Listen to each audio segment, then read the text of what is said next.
Okay, let's see if I can get this to work the way I want it to. If I'm not mistaken, I believe that is 1932.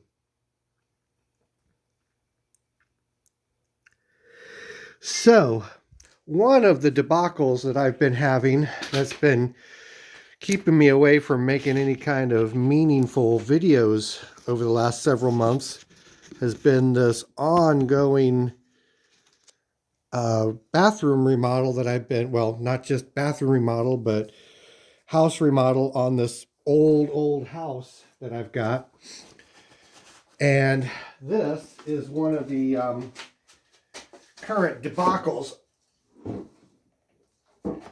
trying to get this evidently 1932 toilet, trying to get parts rounded up for it to make it work right again, stop the leaks, etc., etc.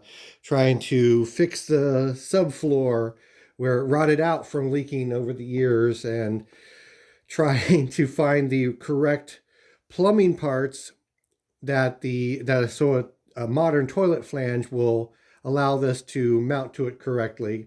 It has an oversized hub, the spigot on the bottom of the toilet that doesn't mate up properly with a modern toilet flange. So anyways, that's been its own fiasco. Trying to deal with this 90 here has been its own fiasco. This is the toilet tank from the master bathroom. That is the toilet tank from the half bath. And one of the things I did a few months ago was make this cheesy little generic imitation wrench to fit the spud nuts. I don't know even what you would even call them. At any rate, this wrench fits those nuts perfectly. Well enough at any rate, but not so much on these ones, unfortunately. So, it was leaking like a sieve from this washer here. And obviously I've got it loose. I can replace that. But while I'm screwing around with this thing, I desperately want to replace the upper washer in these also. I've been fighting with these for kind of quite a while now. I had them out at the house and I figured, screw it. I'm kind of to a mental point where I need to take a break from the house anyways.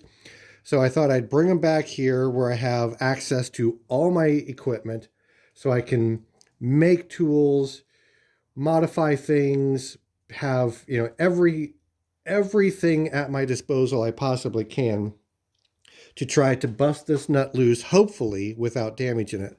Now, granted, in all fairness, I have found a place where I can get replacement elbows and replacement nuts and washers, etc., etc. But as you can imagine, being something that's,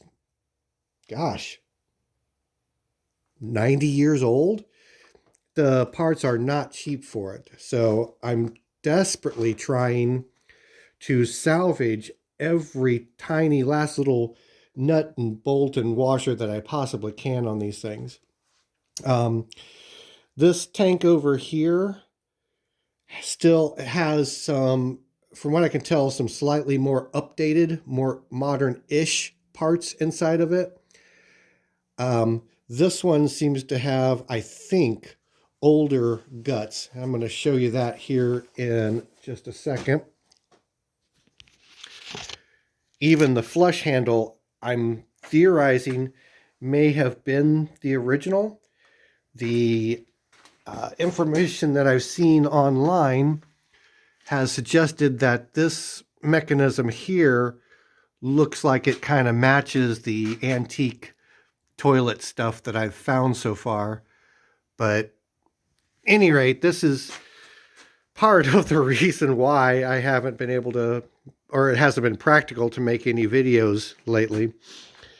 And You know, in the gosh, I think, what was it? Oh yeah, these two, I think I've made videos on those two tractors. That tractor has recently came to me, and I, haven't had a chance to do anything about it video wise. I was looking for a tiller. Tiller came with a tractor with ags for, I think it was like 300 bucks, if I remember right. So I figured that was pretty well worth it.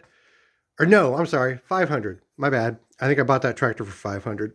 But regardless, $300 worth of tires, I believe, plus a tiller, etc., etc. And so, at any rate, maybe one of these days I'll get back to normal videos, but we're just now starting to get weather that's semi-tolerable. Well, I don't think I ever did any videos on this either. This was another project that I was trying to rush around and finish up. Basically, the rear suspension mount down here, the unibody, had rotted away pretty much on both sides, so I had to weld, miscellaneous metal in. I don't know if you'll see anything to rebuild. You can kind of see all of that for the spring mounts, etc., etc. So that was its own interesting little project. And my business partner decided to leave me a little snowman. Considering this might be the last days of actual snowy winter that we get, it's probably a good thing she did it. So anyways, I just figured I'd try to give you guys the tiniest little bit of an update on the chaos that currently is my life. And of course, now that the temperatures are getting warm again, I've got a trip planned to Florida here at the end of the month, so don't think I really timed that as well as I could have, but oh well, it is what it is. Catch you guys later.